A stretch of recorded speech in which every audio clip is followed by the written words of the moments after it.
Erev Tov Rabotai, we are continuing with our Mishna Yomi Masechet Nazir. We are up to Perek Vav Mishnah Yud. Today's Mishnayot should be Le'ilu Nishmat Neria ben Svetlana Ranbai Eliyahu ben Burcha Israelov Chana bat Miriam and Sason ben Raya Menuchatam began Eden Amen and Avdil ben Chaim lechaim v'derefua shelemav Daniel Shalom ben Rosa betoch Shach Chulei Israel. Mishnah 7 taught that if a Nazir who finished his term of Nazirut shaved his head after even one of his offerings was slaughtered, his shaving is valid. This Mishnah teaches the law for a Nazir who shaved his head after making offerings but then discovered that one or more of his offerings was invalid. Gilach ala zevach v'nimtza pasul. If a Nazir shaved his head after one of his offerings was slaughtered and the offering was later found to be invalid, for example, its blood spilled or became tameh or was taken out of the temple courtyard and therefore could not be applied to the altar to complete the offering, tiglachto pisula. His shaving is invalid because his Nazirut was not yet over when he shaved. As we learned in Mishnah 7, a Nazir is not permitted to shave until at least one of his Nazirut offerings has been slaughtered.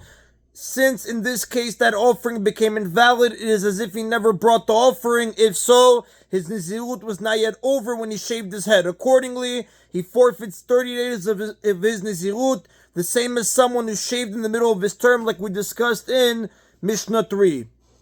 Uzvachav lo alulo, and any of his other Nazirut offerings that he brought after shaving do not count for him. Since he must still observe another 30 days of Nazirut, it is as if he brought these offerings before their time, meaning before the end of his term, and they are therefore not valid. Now the Mishnah speaks of a case where the invalid offering was brought before he shaved his head, and the other two offerings were brought after he shaved.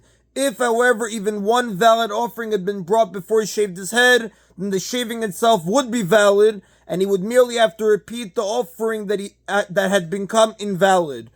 Now again, we said in the regular case, if a Nazir shaved his head after one of his offerings was slaughtered, and the offering was later found to be invalid, his shaving is invalid, and any of his other Nazirut offerings that he brought after shaving do not count for him. Therefore, he must observe his Nazirut for another 30 days until his hair grows back, and then bring a new set of offerings and shave. The Mishnah now discusses the rule we just learned in regard to a special type of disqualification known as shelo lishma, not for its own sake. An offering is supposed to be brought for the sake of the type of offering it was designated to be. For example, an olah must be offered for the sake of an olah, as it says in Zvachim, chapter 4, Mishnah 6.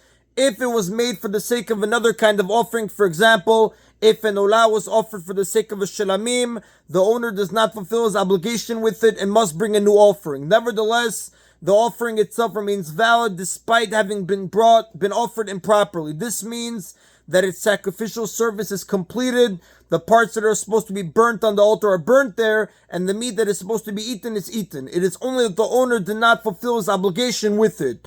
There are two exceptions to this rule. One of them is the chatat offering, a sin offering. If the chatat offering is offered for the sake of another kind of offering, it becomes completely invalid and must be destroyed. The Mishnah now discusses what happens when a Nazir shaves his head based on an offering that was brought for the sake of another kind of offering. If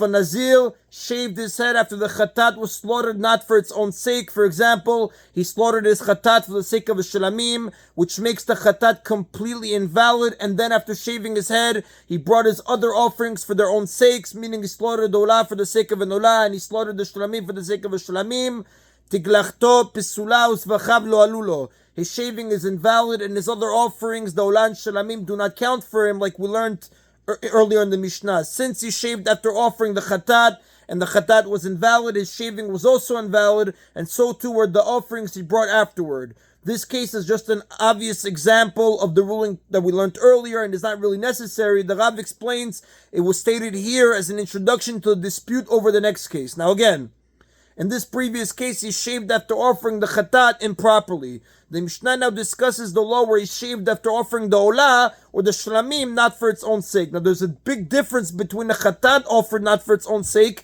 and the olah or shlamim offered not for their own sakes. A chatat is completely invalidated by this, whereas the olah and shlamim are valid. It is just that they do not fulfill their owner's obligation. גילח על העולה או על השלמים שלו לשמן ואחר כך הביקו בנותיו לשמן. If a Nazir shaved his head after slaughtering either the olah or the shlamim not for their own sakes, in which case the offering is valid and can be completed, but it does not fulfill the owner's obligation to bring that offering, and then after shaving his head, he brought his other offerings for their own sake. So for example, he first slaughtered his olah offering not for its own sake, then shaved his hair, and then offered his chatat and shlamim offerings for their own sakes. Tiglachto psula uzvachav lo alulo. His shaving is invalid, and his other offerings which he brought after he shaved his head do not count for him. Since the olah shlamim he offered before shaving did not count for him as his nazirut offering, it is as if he shaved before making any offerings. Therefore, his shaving was not valid, and the offerings he brought afterward also do not count for him. Although the olah shlamim was a valid offering and its sacrificial service could be completed, it had the status merely of a donated offering, not a nazir's olah shlamim offering. Therefore, as far as his shaving was concerned, it was meaningless, since a nazir cannot shave after bringing a donated offering, only after bringing a nazir's offering. Now the next Tana disagrees with this last ruling. Rabbi Shimon Omer, Rabbi Shimon says, Oto hazevach lo alalo. It is true that that offering, the olah or shlamim that was slaughtered before he shaved, did not count for him because it was not slaughtered for its own sake, and he must therefore bring a new offering of that kind to fulfill his obligation. Aval shar zvachim alulo. But the other offerings he slaughtered after he shaved his head do count for him because his shaving was valid, since it came after a valid offering. Rabbi Shimon holds that a Nazir who shaves after making even a donated offering has fulfilled his obligation to shave. It does not follow a Nazir. It does not need to follow. It need not follow a Nazir's offering to be valid. Therefore, since the olah or shlamim offered improperly was nevertheless valid according to Rabbi Shimon, it was considered a donated offering on his part. That is enough to make his shaving valid, but since he slaughtered it not for its own sake, it did not count as his Nazir offerings, and he must bring another one in its place. But the other offerings that he slaughtered after he shaved his head do count for him, because again, since his shaving was valid, since it came after a valid offering. The Mishnah returns to its first ruling and concludes with a ruling that is not in dispute. But before we start that, the Rav does tell us, Rabbi Shimon, the Halacha does not follow the opinion of Rabbi Shimon. Now, Vim Gilach al Shloshtan v'nimtza echad men kasher. If the Nazir shaved after he slaughtered all three of his offerings, and even one of them was found to be valid, Tiglachto kshera v'yavi shar hazvachim. His shaving is valid because it followed a valid Nazir's offering, as we learned in Mishnah 7. If a Nazir shaved after any one of the three offerings was slaughtered, he has fulfilled his shaving obligation. Although his shaving was valid, he must bring the other offerings that were found to be invalid over again to complete his concluding ritual.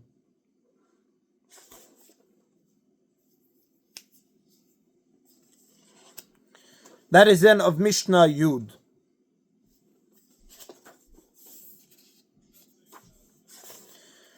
Mishnah Yud Aleph teaches the law that applies when a Nazir becomes tameh before he finishes bringing all of his offerings. The Mishnah above, in chapter 3, Mishnah 4, recorded a dispute about a Nazir who became tameh on the day that he was supposed to bring his offerings, but before he had a chance to bring any of them. The sages ruled that by rabbinic decree, he must observe 30 more days of Nazirut after becoming tahor, but Rabbi Eliezer ruled that he need only observe 7 more days, the time needed to become tahor, and then bring his offerings. This Mishnah discusses a case in which the Nazir first became tameh after he had brought some of his offerings. In such a case, even the sages agree that the Nazir does not have to observe any more days of Nazirut, even by rabbinic decree.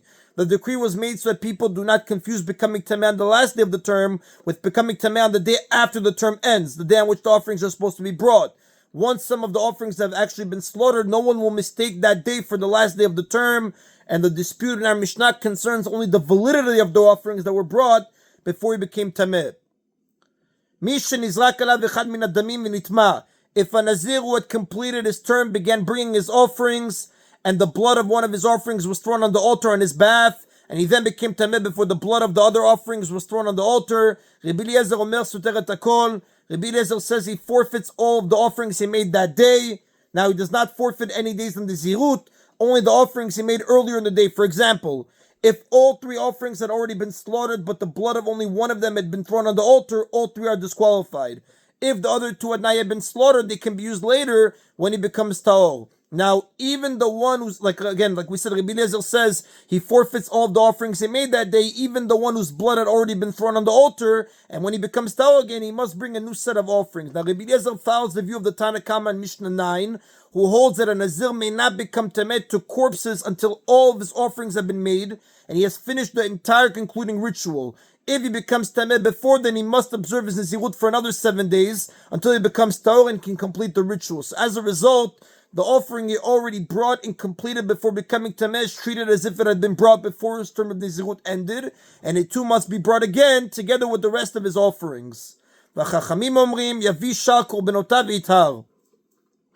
the sages say he brings the rest of his offerings after he becomes Tahor, but he does not have to repeat the offerings whose blood had already been thrown on the altar before he became Tameh. The sages follow the view of Rabbi Shimon in Mishnah 9, who holds that a Nazir may become Tameh to corpses as soon as the blood of even one of his offerings was thrown on the altar. Therefore, if the Nazir became Tameh after the blood of one of his offerings was thrown, his Nazirut was over and he was allowed to become Tameh. There is no reason for him to observe any extra days, and since that offering permitted him to become Tameh, it remained valid even after he became Tameh, and he now needs only to bring the remaining offerings after he becomes Tahor. However, if the other offerings were slaughtered on the day after he became Tameh, he must bring them again after he becomes Tahor. This is because the Torah requires that a Nazir's offerings be brought when he is Tahor.